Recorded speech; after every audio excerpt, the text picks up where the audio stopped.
Here at Resolve ENT, we have a great tool at our disposal called nasal endoscopy. What this allows us to do is, in the office setting, in under a minute, we're able to get a good view of the inside of the patient's nose as well as exit point of the sinuses to better understand what might be causing their difficulty in breathing out through their nose, their chronic facial pain and headaches, and recurrent sinusitis. With just a little bit of a numbing spray, we are able to use this tower in combination with the actual endoscope, which is a pasta-thin camera with a little tiny light at the end that displays an image not only for us to view, but also actively allows us to show the patients on a screen that's projected to them what we're looking at, what we think the issues may be, as well as how we can improve them.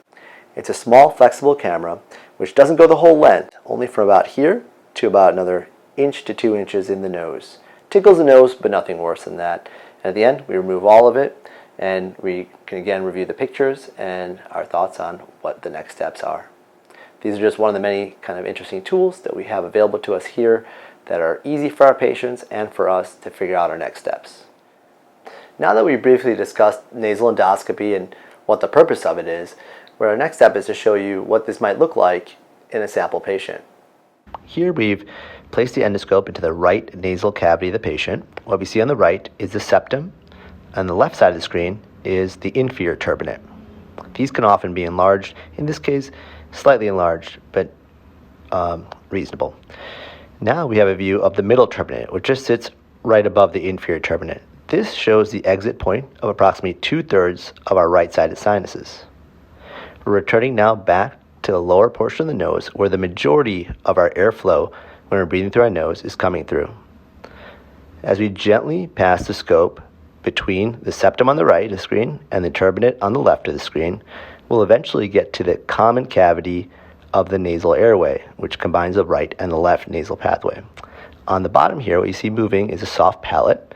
In the back and upper region is the remnant of the adenoid, and here in the center upper part of the screen is the entrance of the right eustachian tube.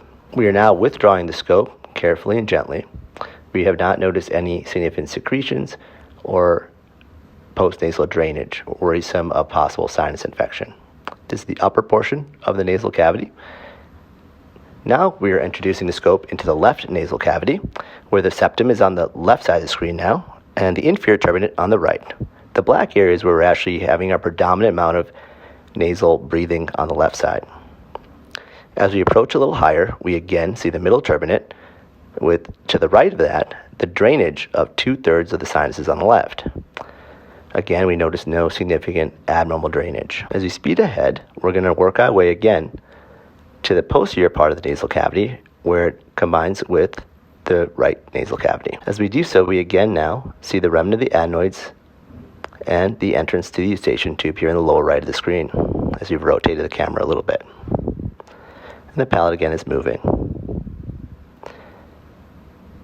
This then completes what we call the nasal endoscopy portion of the procedure, and we are now performing laryngoscopy. In laryngoscopy, we are looking at the larynx of the patient and posterior oropharynx, or back of the oral cavity. Here we see the base of the tongue on the bottom of the screen. Epiglottis is curving and towards us, and we see the vocal cords. They're opening and closing as we have the patient make sound. On the upper part of the screen, above the vocal cords and to the side, is where our swallow passage begins. Those are called the piriform sinuses. And that's what we're looking at there. On the posterior wall of the whole thing, which is the top of the screen, that is the back wall of our throat. We're now carefully withdrawing the scope from the nasal cavity, and this thus terminates the procedure.